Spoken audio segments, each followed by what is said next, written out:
بینەرانی بەرنامەی تەندروستی لە تەلەڤیزیۆنی کۆمەڵە لە هەر کوێک کە هەن شادی و تەندروستی ئێوە هیوای خۆم و باقی هاوکارانم. بینەرانی بەڕێز هاتووینەتەوە خزمەتتان لە بەرنامەیەکی تر لە زنجیرە بەرنامەکانی تەندروستی و بۆ ئەم جارەیش تاقیقاتێکە نەتیجەی متاڵعاتێکی تازەیە کە لەسەر دەرمانگەرێک کە بە ناو ئستاتین ئەناسرن و بە ناو پرسکەر ئستاتین ئەناسرن تاقیقاتێک کراوە کە دەور و نەخشی ئەم قورسکەرە لەسەر نەخۆشیەکانی گورجیلە. ستاتینەکان بۆچی پێیانەڵێن ئەو دەرمانگەرە ستاتینەکانن؟ بۆ ئەوەی کە ئەو ناوانەی کە هەیەە ئاخرەکەی بە ستاتینە و ختمە بێت. ئەتوانین ئەو لەو دەرمانگەرە وەکو ئاتروستاتین، لۆستاتین، فلۆستاتین، سیموستاتین، ڕوزۆستاتین، هەروە کە ئەوینین ئاخر ناوەکانیان گشتی بە ستاتینەوە ختمە بێت. ئەم دەرمانگەرە کە بەناو ستاتینەکان ئەناسرن دەرمانێکە کە لە نەخۆشینەکانی دڵ و بۆ دەرمانی چەوری خوێن ئەیدەن. لە ئەسڵە دەرمانی دژە کولسترۆڵن،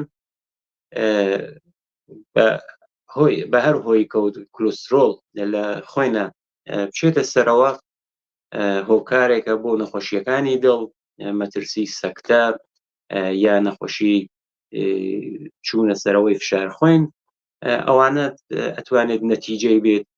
بۆیە ئەم قورسکەرە ئەم دەرمانگەرە بەناو ستاتینەکان ئەناسرێن و بۆ وەستانی چوونە سەرەوەی چەوری خوێنە بەکارە برگێن.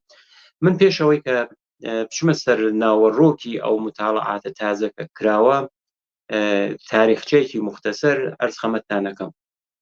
پێش ئەوەی کە ئەم قورسکەرە کە بەناو ستاتینەکان ئەناسرێت دروست بێت، تقریبەن لە ساڵەکانی ئاخری دەیەی هەشتای سەدەی پێشووە، یعنی 41-2 ساڵێکە ئەم قورسانە هاتووەتە بازار. پێش ئەوەی کە ئەم قورسانە بێنە بازار، ئەگەر کەسێک چەوری خوێنی لەسەرەوە وای، کولسترۆڵی لەسەرەوە بوایت، ئەیانوت وەرزش بکات، جموجۆڵی زیاترە و کاتەوە، گۆشتی سوور، چەوری خواردن بێرێتە خوارەوە. بۆیە لەو کاتەوە کە ئەم قورسکەرە هاتە سەرەوە دیارە ئەو تەوسیەگەرە هەر ئەکرێت، بەڵام ئەم ستاتینگەرە دەور و نەخشێکی خۆی هەیە.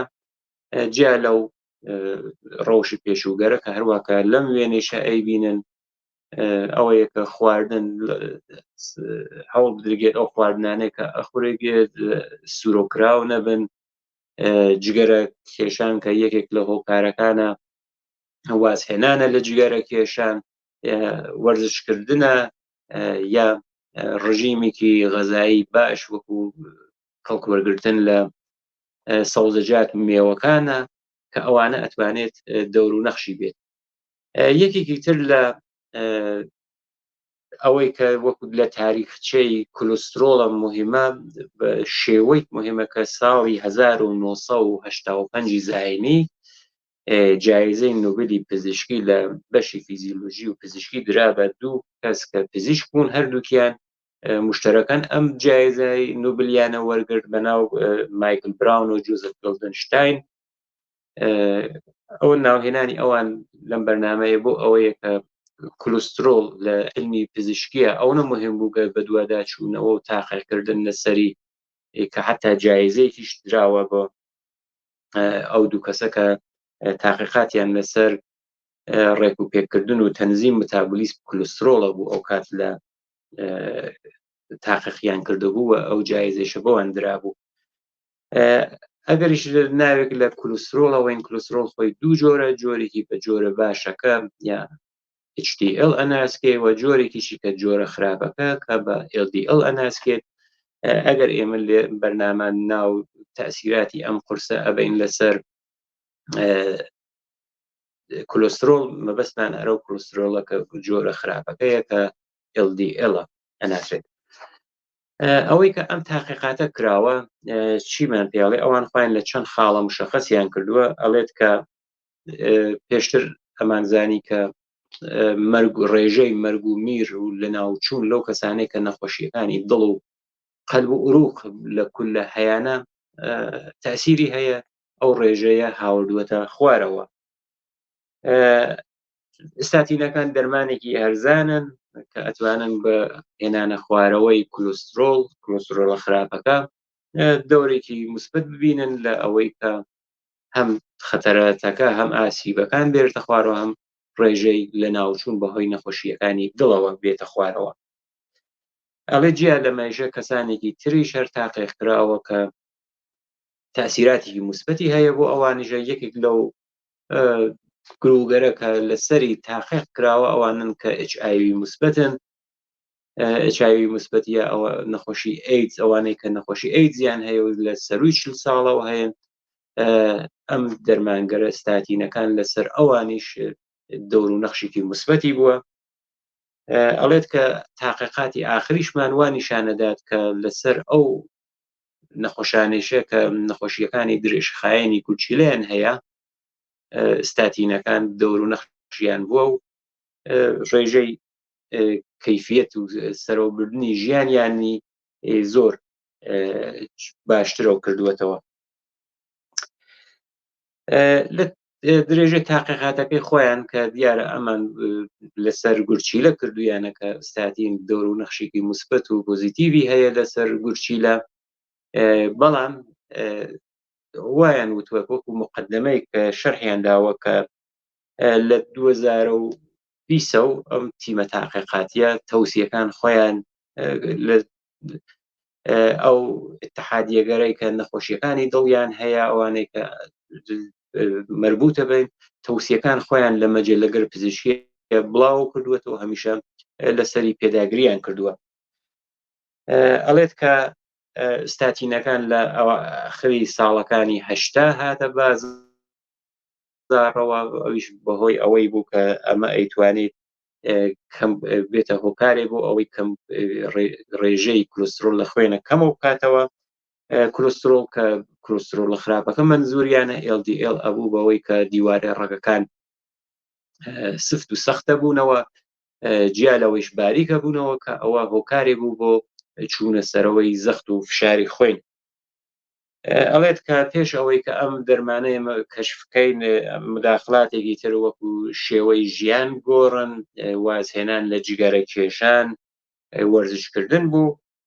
بەڵام لەو کاتەوە بەدواوە ستاتینەکان هاتە مەیان، متوەجێ بووین کە بۆ ئەنازەی کە سەبکی ژیان شێوەی ژیان گۆڕی، شێوەی ژیان گۆڕی میانێ ئەوەی کە گۆشتی سوور کەمتر بخورێت، وەرزش و حرەکەت و ڕاضە زۆرتر بکرێتەوە. ئەڵێت کە دەور و نەخشەکەی ماندی پا بەپای ئەوانە خۆی دەورە بینێت.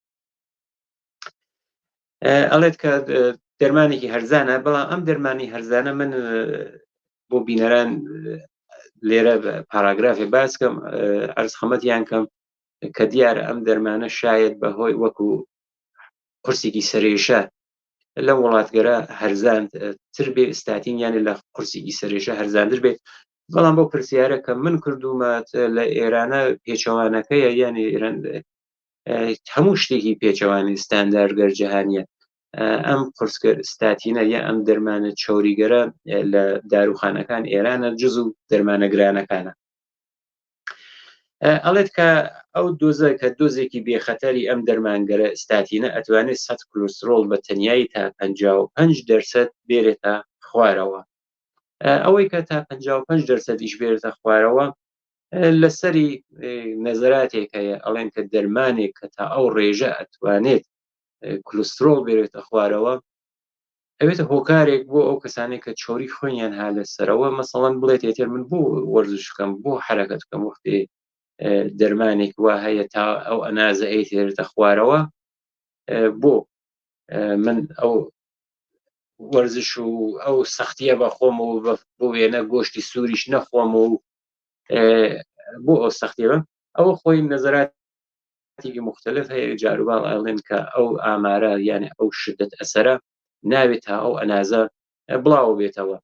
دیارە گیان لەم دەرمانە بۆ دەرمانگەرێکی تریش حتا وا هەیە لە خەریکن لە زمینەی تاقیقاتی تاقیقەکەن کە یەک دانە قورس دروست بکەن کە جێگەی وەرزش بگرێتەوە کە ئەوە خۆی مخالفگەرێکی تێ دروست بوو بۆ وێنە ئەڵێن کە باشە ئەگەر ئەم قورسە دروست بوو جێگەی وەرزشی کردو یعنی ئەبێ ئەو بەشەرەی تر وەرزشیش نەکا بۆ وێنە تاثیراتێکە جم و جۆڵ وەرزشکردن لەسەر نەخۆشیگەرێ وەک نەخۆشیگەر دڵ یا وەک نەخۆشی قەند هەیەتی ئەوە یەکە ئەو کەسەی تر ئەو قورسە کاری وەرزشەکەی بۆ بکە ئەوەیش لەمە گزاریشیشە دواتر کەسانێک هەن کە نەزەراتی مخالفیان وەوتیانە ئەو دیارە قورسێکی مفیدە تا ئەو ڕێژەیە دەور و نەخشی هەیە بەڵام ئەم ئامارگەرە ئێمە ئاگەر ئاوا بڵاویان کەینەوە هۆکارێکن بۆ ئەوەی کە کەسەکانەوانەی کە نەخۆشییان هەیە بێتر بە دوای حرەکەت و جم و جۆڵکردن نەڕۆن کە شتێکی باش نییە. ئەم متاڵعات کە لە 2020 کراوە ئەڵێت ئەو کەسانێک کە ڕۆژانە حتا 40 میلیگرم سیمواستاتینیان مەصرف کردووە لە توول 5 ساڵە تا 25% مەترسی حملەی قەلبی هاتووەتە خوارەوە لیان یعنی ئەو ڕێژێکی زۆر بەرچاوە ئەوانەی کە ڕۆژانە 40 میلیگرم لەم سیمواستاتینیانە ئیستفادە کردووە لە 5 ساڵە 25% خەتەری سەکتەی قەلبی و نەخۆشیگەر حملەی قەلب هاتوێتە خوارەوە زۆر نەخۆشیی ئامارێکی بەرچاوە. ئەڵێت لە زمانێکەوە کە ئەو دەرمانە معرفی کراوە تا ئەمڕۆ کەسانێکی زۆر لە مەرگومیر بەهۆی حملەی قەلبی یا نەخۆشیگەر دڵیانەوە ڕزگاریان بووە. ئێژێ هەروە ئێمە بتۆجیش بووین کە لەو کارازمایە کە کراوە ستاتین دەوروونەخشێکی موسبەتی هەیە لەسەر ئەو کەسانێک کە نەخ سیستم ئیمنیان هەیە یا ئەوەی کە HIV ئەناسرێت بە نەخۆشی ئەیدز ئەناسرێت لە ئەوانیش ئەو حەوادسی دڵیە تا 35% هاوردووەتە خوارەوە بۆ ئەو کەسانێک کە نەخۆشی ئەیدزیان هەیە ئەوەی کە سیستم بەرگری لەشیان تووشی کزبوونەوێ بەهۆی ئەو ڤیرۆسە و یا هەر بەو نەخۆشی ئەیدزە پیتاڤاستاتینیان بۆیان بەکار بردووە. پیتاڤاستاتین کە یەکێتر لەو ستاتین گەرەسە ڕێژەی حادیسەگەر دڵیش لە نەخۆشیگەر ئەیدز تا 35% هاوردوویە خوارەوە. ئەڵێ تەبلیغێکی کەمپینێکی تەبلیغیش هەیە کە ئەو کەسانێک کە ئەیدزیان هەیە 40 ساڵ سەروی 40 ساڵیشن بتوانن قورسی واستاتینەکان بەکاربێرن. بەڵام لەسەر گورچیلە ئەڵێت ئەوانەی کە نەخۆشی گورچیلیان هەیە ئایا یارمەتی دەرە بۆیان ئەم تاقیقاتەوە ئەڵێت ئەو کەسانێک کە نەخۆشی گورچیلیان هەیە دیارە نەخۆشیگەر گورچیلە خۆی ئەتوانێت هۆکارێ بێ بۆ چوونە سەرەوەی زەختی خۆین فشار خۆین چووە سەرەوە ئەتوانێت نەخۆشیگەر دڵ زیاکات بەڵام ئەڵێت کات جیا لەوەیشە نەخۆشیگەر درێژخایەنی گورچیلە ئەوەی کە بە نەخۆشی مزمن کولیش ئەناسرێت ئەوەیە کە تووشی ئیلتیها بەوێت. ئەڵێت ئەم ئستاتینگەرە ئەتوانێت ئەو ملوکولە ئەو سەد ملوکولە کە هۆکارە بۆ تووشبوونی گورچیلە بە ئیلتیهاب بێرێتە خوارەوە یانێ تەسیری هەیە. دیارە ئەو تاقیقاتیشە ئەوەن چۆن گەیشتون بەو نەتیجە ئەمان چووگن لەسەر گروهی تایبەتە تاقیقیان کردووە. گروهی تایبەتیش ئەوەیە کە ئەو ئامارگەرە ئەبێ پێشنە دەرەوە ئەبێ دەسەبەنی بکرێت ئەو کەسانێک کە نەخۆشیە کردێت بۆ وێنە 40 ساڵ تا 50 ساڵ 50 ساڵ تا 60 ساڵ بەڵام ئەمان بۆ ئەوەی کە ئاسانتر بێ کاریان ڕاحەتتر بێ کاریان چوون لە ئەو کەسانێک کە پێشتر سەرباز بوون سەروی 65 ساڵ تەمەنیانە بەستەوانەیە کە فایلەکە ڕاحەت هاتووەتە دەرەوە یانێ ئەو کەسانێک کە ناو سیستم ئەرتشە بوون لە وڵاتی ئامریکا پەروەردەکانیان هاوردووەتە دەرەوە ڕاحەت چوونیان دەستڕەسی بۆ سیستم ئیطلاعات پزیشکیانە زۆر ڕاحەت بووگە بۆیان سەروی 65 ساڵیش بوون. دیارە ئێژێت کە 99% پیاو بوون میانگین تەمەنیشیان کە هاتووە دەست 76.9 یعنی بڵێن 7 ساڵ ئەوەی کە میانگینی تەمەنی ئەو کەسانە 7 ساڵ بووگە 1609 نەفەر 1609 پەروەندە بەڕەسی کراوە کە 14685 نەفەریان نەخۆشیگەر گورچیلەیان بووە کە ئەو نەخۆشیگەرە دەرەجەبەنیان بووگە کە لە نەخۆشیگەر خەفیف بووە تا ئەوەی کە حاڵەتێکی شەدیدی بووە. بەڵام ئەڵێت کە ئەوانەی کە لەم ناوە مەبەستەوە نیە کە حتمن نەخۆشی گورچیان بووگە، هەیە نەخۆشی دڵی هەیە، چۆری خوێنی هەیە، نەخۆشیگەر فشار خوێنی هەیە. ئەڵێت 2924 کەسیان لەو 7,000 کەسە قورسی ستاتین ناو دەستور دەرمانیەکەیان نەبوو. ئەو پێگیریشە 3 ساڵ و نیم پێگیری کراوە، نەتیجەکە وا نیشانیدا کە ئەوانەی کە ستاتینیان مەصرف کردووە تقریبا 9% مەرگ و میریان بەهۆی نەخۆشیگەر کوردیە و لە خواردرەوە بووگە بەچاو ئەو کەسانێک کە ئەم قورسیانە مەصرف نەکردووە. دیارەیەژێ کە ئەوەیش کە ئەو کەسانەی کە قورسی ئستاتینیان مەصرف کردووە بەتایبەت لە نەخۆشیگەر دڵە چۆن نەخۆشیگەر دڵشیان تیا بووگە، ڕێژەی لە ناوچوون و مەرگ و میریش لە ناو ئەوانە زۆر لە خوارەوە بووە. ئەڵێت کە ئەو تاقیقاتێکە هەیە نەتیجەکە ئەوەیە کە ئەم قورسگەرە ئستاتینەکان ئەتوانێت دەور و نەخشی خۆی بێت لەسەر ئەوەی کە AMPK کە لە ناو سلولە هەیە، ئەوە مەهاری فعالیەتی سەرح سلولێکە کات کە ئەویش ئەوێتە هۆکار بۆ ئیلتیهابی گورچیلەکان. مەبەستی ئەوەیە کە تەئسیراتی هەیە ئەم دەرمانە لەسەر ئەو سلولانەی کە سلولگەری گورچیلە خانەکانی گورچیلە تووشی ئیلتیهابەکان. ئەڵێت کە تەئسیریشی لە سەر نەخۆشیەکانی دڵ ئەوە کە هەر پێشتر بووە موسبەتە. بەڵام لە بەرەی تریشەوە چەند نەزەرێک تر هەیە کە ئەڵێت یەکێک لەوانەیە کە ئەڵێت متەخەسیسی نەخۆشیەکانی گورچیلەیە ئەڵێت کە ئێمە کاتێک کە ئەزانین کەسێک نەخۆشی گورچیلێ هەیە، ئەگەر توش عارزەی قەلبیش بێت، توش مشکڵێکی دڵیش بێت، ئێمە تاقیقی بووەکەین ئەگەر پێویستی بێت ئەو کاتە ئێمە ستاتینی بۆ ئەنووسین. بەڵام ئەگەر ئەو حاڵەت گەر مشکڵاتی چۆری و ئەمانی نەبێت، ئێمە هیچ کات ئێمە ئەم قورسە ئەم دەرمانیە بۆ بەکار نابێت.